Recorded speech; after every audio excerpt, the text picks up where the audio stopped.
to introduce to you a very special young lady. I'm the person that does the technical social media stuff, and I was flipping through one day, and I saw this story about this young lady who went to junior barber school. And she wasn't even in second grade yet. She was 7 years old at the time. And I was happy because she lives here in Philadelphia. So I just had to show Woody. And I said, you know what? This young lady is very special. She learned how to be a barber. And not only does she barber on adults, but she also gives free haircuts to the children that are in her neighborhood. And she's also been invited to go to Maryland to work with someone in Maryland giving haircuts. So, would like to introduce to you Miss Najee Graham Henrys. Come on up.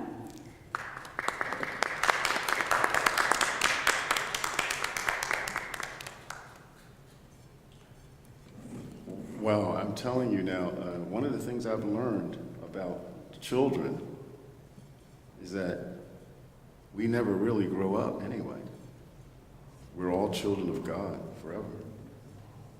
So as I look at this child, I understand just how grown she really is and how grown she'll be if she learns to respect her elders forever, because we are all children of God.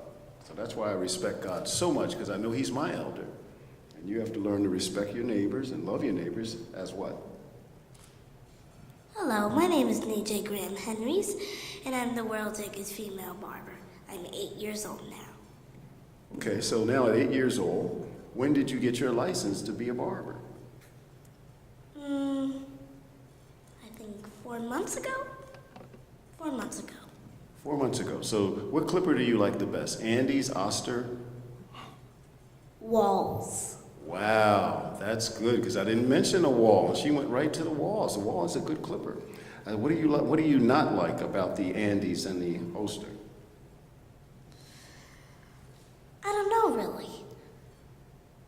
I used to do Andes, but now I have these wall clippers. They're really nice. They cut sharp, very sharp, right?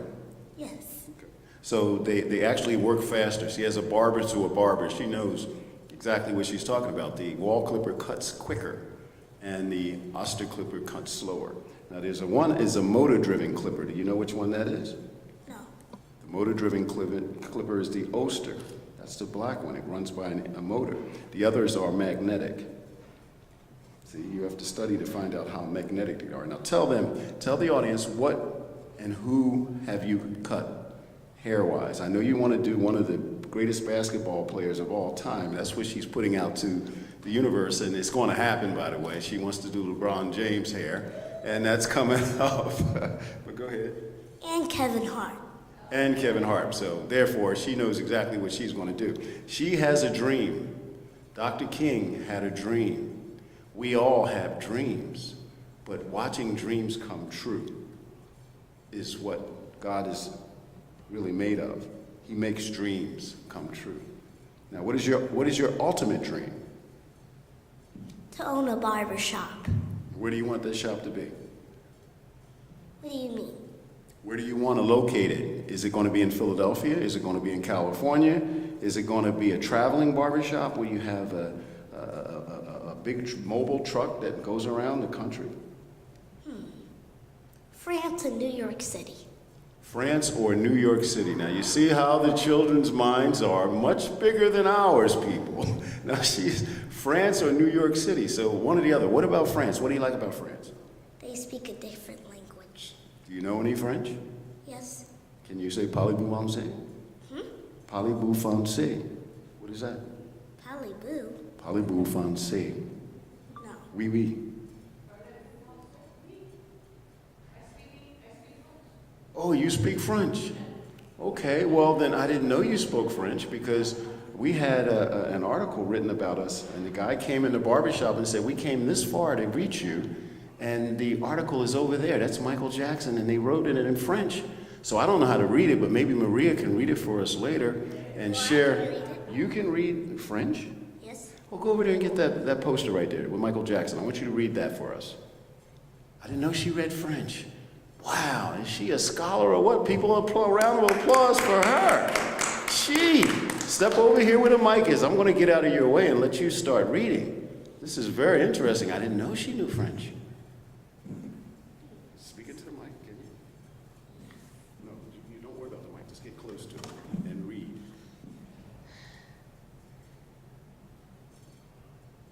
L'écran, il me dit, mon nez est trop large.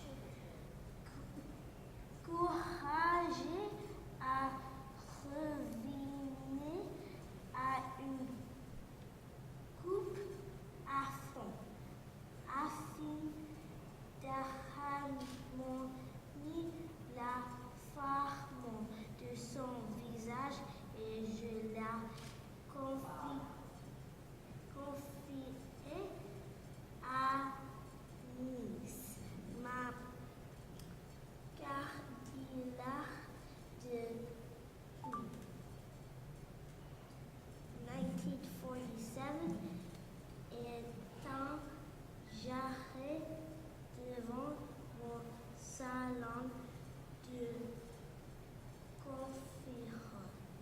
Lors de notre discute, Michel m'a demande s'ils peuvent la conduire et faire un tour dans le curateur. Wow, we're going to stop it right there, people. I'm amazed. I am totally amazed. Here, sit that back over and come back over. I want to I get... like Michael Jackson. Well, I love Michael Jackson. I think he's a great guy. He was in my barbershop. I cut his hair. Did you know that? Now, see, if he was still alive, you would probably be his barber as well, because I'd make sure you get the chance to cut his hair. I'm very impressed. I have to give a round of applause here, people, for her. Please, Ms. Nia. Now, French, you did a great job. Now, what I want you to do is share with us what you think about the history of Dr. Martin Luther King Jr. and what he meant to our world. I think he meant he want all black and boys and girls to be friends and be family and stuff like that. That's what I think. And I wonder how he became this famous person. Well, I think it probably had something to do with him realizing that all people are the same. We're all human beings that are supposed to love each other. And once that happens, we'll have heaven on earth. I think that was the message he was trying to bring. Do you know what heaven on earth means? Heaven on earth means when people all get along and understand the power of the universe that's around us, that right in front of your face, you don't see your nose, do you? Actually, I do. You're looking at it. Yes. But normally you don't. Sometimes. Most of the time you don't. Right? Okay. So all I'm trying to say, because she's so wise, people, let me tell you, all I'm trying to say, sometimes the answer is right in front of your face. It's on your nose. And if we close our eyes and use our third eye, that means thinking about what's inside of you right now. You're standing here with me today and you're speaking at a place in which is going to be recorded as long as I'm living, and even when you're not living anymore, your daughters and granddaughters will be able to see what's being recorded here today. But I'm not 30. I know, you're not ready to be old yet, and I understand that. But all I'm saying to you is, inside is a third eye. You don't have to open the two. And I think you've done a great job with the two in front of you, and as long as I know you, I'm going to work on that third eye. You're going to get wiser and wiser, even though you're extremely intelligent. And I'm so proud of you, I don't know what to do. Can I tell you something? Go ahead. Michael, in that poster, they said that some people say his nose is a little bit big. Yeah, his brothers used to tease him. As a matter of fact, when he came in my shop, his brothers would always tease him because he had a big nose, and Michael was very sensitive. You know what sensitive is? Yes. What is it? Never mind. You said never mind. Okay, well, sensitive means when everything has an effect. Usually very sensitive people write poetry. Usually very sensitive people are artists. Usually very sensitive people are very, very exploring as it relates to being creative. See, you were a creative little girl, so that's why you were able to cut hair at this age and become the youngest female barber. And today we talked about females. What we said on our poster here for Human Family Day. Read this, start in the beginning. Healthy human life is worth fighting for. Be a lifesaver, starting with your own. Control your Behavior. Be a good neighbor. Barbershops talk Human Family Days. Foundation. Presents the 19th annual. Go ahead. Presents the 19th annual Human Family Day Celebration. celebration. What are we going to do there? I don't know. We're going to celebrate human life and support human health. And that's what you've been doing. And that's why I wanted the young lady to read to you about how to eat the proper food so you can stay the same way. Now, read this. Every woman is a star. She brights to earth human life. She births to earth all the human life. And that's what you are. The greatest thing that I can think of is a wonderful mother. My mother was the most wonderful person in the world. And you one day will be an even greater mother to your children one day. And I look forward to that happening. But right now, I want to go on this journey with you. And I'm still not 30. I know you're not 30, but I want to thank your mother. I'm going to ask your mother to come up here, to come. You can't sit there. I have to ask you a few questions and share with us your journey as it relates to this young lady, because she's extremely special. She may end up being our first president. She's the first barber, but we don't know. She's speaking French already, so we just don't know. I want you to share with us how she started, when you first realized that she wanted to cut hair, how and why. Okay, so we became aware of the Junior Barber Academy. So I took my son to the orientation, and he, as the time for enrollment was approaching, he politely shared that he was not interested. Images were posted on social media from the orientation, and I shared those images with Mijay. So she started asking questions. I'm sure you guys can tell she's pretty inquisitive. So I kind of explained to her what the industry was, talked about opportunities for, ladies to make money. She's like, well, if he doesn't want to do it, I'll give it a go. So we've kind of been rolling ever since. But I did not notify the instructor about her gender nor her age. I just paid the fees and showed up. So they knew right away what you had. Yeah, well, when I showed up, he was surprised. He's like, oh, wow. Okay, and how old is she?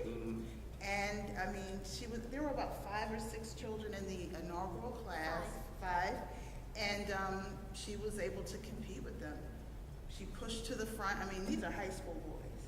And if she didn't understand something, she let the instructor know. I don't understand, can we kind of revisit this? So she's kind of been on a roll ever since, and I'm going to support her. You're doing a wonderful job, and I just thank you as a mother. Thank you. Everything that you're doing today is going to associate itself with the spirit of everything that's happening in our universe. See, everything she just shared with us isn't gone. It's past, but it's in the motion of this whole big ball that we call human life. And it doesn't go anywhere. See, a circle is 360 degrees. It has no beginning, it has no end. When I think about the Creator, he has no beginning, he has no end. He just is. He says, I am that I am. And that's it. Any questions? She wants to know, is there any questions? I didn't know. Do you have a question? Anybody? Please ask her a question. She wants to have a question. You have a question, Ron, for her? Does anybody have a question for her? Guess not. Okay. Well, you're probably so smart that nobody doesn't want to ask you a question. But I can say that, Natasha, you should have a question for her. Come up here, Natasha. Natasha? I want to share with you Miss Natasha, come here, you gonna, come. I'm gonna move out of the way here. Let Natasha ask you a few questions, because Natasha, you used to look like this, and you grew up. Come over. Introduce yourself, Natasha. Hi, my name is Natasha. And you have a few questions she wants. Yes, so what grade are you in? Second, What does your classmates think about you cutting hair? they think it's nice. Oh, okay. Have you cut any of your classmates' hair? Not. I wish I could. Okay, how many clients do you have every week? Do you cut your weekly? Yes. Weekly? Yes. Okay, what's your price? $10. Oh, okay. Wow. Do you have a business card? Could I get one? No, we're gonna print it soon. Okay, can you make sure I get one though? Yeah, 1 month. At the end of the month. Okay, all right. Thank you, thank you. Thank you, Natasha. Thank you, Cynthia. Wow, you have been exciting here today for me, and I can tell you one thing, if I say nothing else, is that pride is a wonderful word when you have it for someone else. Now, if you're so proud of yourself, sometimes you can get a little too proud. You ever see people walk around with their chest stuck out? You don't see anybody else because they're a doctor, What, a like lawyer, this? butcher, bakers, and candlestick makers. They're special people. See, you're supposed to love your neighbor as yourself, so you have to be humble. I am. And I know you are. That's why I'm so proud of you. And I want to say thank you a million times, because I really appreciate it. Since I love my elders so much, I'm going to ask Pastor Jockman to step up here and ask you a couple of questions himself, because he's a very wise man. He is also the Grand Master of the Masons, so I know he has a couple questions for you. And if you can answer those, and you're pretty good with questions. Yes. So he'll be right up at the mic in 1 second. Just hold on a second. It's the Grand Master coming up to ask you a question.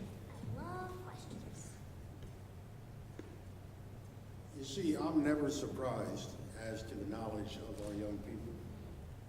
Sometimes we sit back and we watch young people like you be able to answer a whole lot of questions. I grew up around a lot of children. I have 6 children of my own. One is going to Drexel University, and the other one's going to LaSalle. And they're coming up to be professional people. I'm very proud of you. I just want you to know I don't have any questions to ask you. You might want to ask me a question. However, I'm just proud of you as you came up and you spoke and you become a barber. Just keep the Lord in your mind and all over what you have, and God will continue to bless you in all that you wish to do. Okay. Thank you, Ray. Now, since no one else is going to ask you a question, I'm going to ask you a few more questions, and then I'm going to get to our Lunch? next speaker. Not lunch. Lunch is for you. I only eat once a day, and basically I have my fruits during the day, so I can try to keep my system kind of cleaned out. That's what I do. But anyway, let me ask you this. The epidermis What's an epidermis? is the top of the skin. They want to teach you that in barber school. The dermis and the subdermis are the 3 parts of the cuticle layer of skin. See, the skin has 5 different layers on the epidermis. So they're going to teach you about that as you learn more about barbering. So when you do your hairline in the front, how do you do it with the clipper? Do you keep the line out all the way as far as you can? Not to take it back? No, What do you do? I shape it up. You shape it up according to what you see. Okay. Well, I'm going to have some little things I can share with you when you come back from your tour, because I'm going to share with Can I you. cut your hair? Yeah, you can cut my hair. You can cut my. See it? No, because I don't have any. But what I'm going to do for you is I'm going to show you how to shape up beards and mustaches, because you got a little mustache yourself. Do I have to cut? No, don't ever cut it. Women are not supposed to cut their mustaches, because if you cut your mustache, then you're going to find out that it grows back thicker. See, so leave it alone. Don't bother and don't try to cut it. Just leave it alone. But I want to tell you this. In your travels, I want you to always remember, we have one human race with many, many cultures. And we have one color called melanin with many, many shades. So long as you remember that, you will always know that everybody is equal in the eyes of God. Meaning nobody's better than anybody else. Everybody's equal in the eyes of God. And that's your eyes that I'm looking at right now. Everybody's equal to you. You give everybody an opportunity and a chance to ask you questions, right?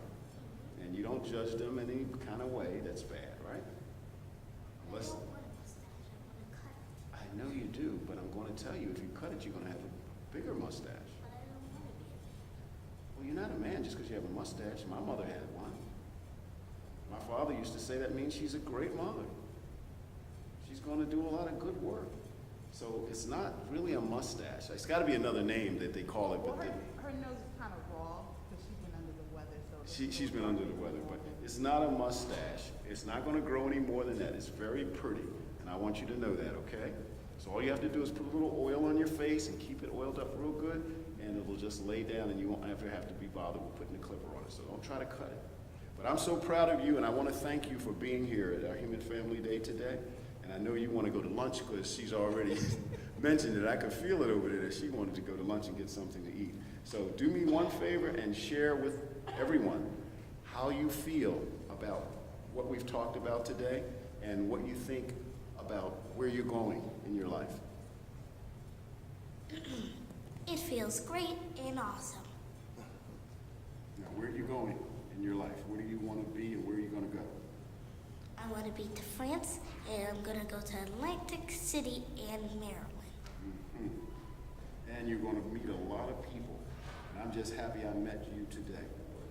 Okay? It's the Good Neighbor, thank you guys so much. Good Neighbor of the Year Award. Now, we have hers. Wait a minute, I know you're looking at the name. I want to tell you the story here. The award is not, her name is not on the award. E. Stephen Collins, right before his death, was supposed to be the Good Neighbor of the Year Award recipient. We keep this at the Barbershop. I wanted to share with her that he was a communicator. E. Stephen Collins was one of the better people that I know that communicated with everybody, of every culture, and he did it through the airwaves. He was inspired by guys like Georgie Woods and Jocko Henderson and Sonny Hobson and all the other DJs that lived here in this city that touched Black Philadelphia with something prior to what other stations were able to listen to. Black music at the time wasn't being listened to by everyone. It wasn't being promoted. It was listened to, but it wasn't being promoted. There were plenty of whites, Asians, Indians that listened to black music. They loved it, but it was never promoted. To say, hey, we love that music. I know that music. It was not promoted. This man promoted the music. He shared with the community through Georgie Woods, Jocko Henderson, Carl Helm, all those DJs that meant so very, very much to this city of Philadelphia from a perspective that you would not know. How did he die? He died from a heart attack. And I just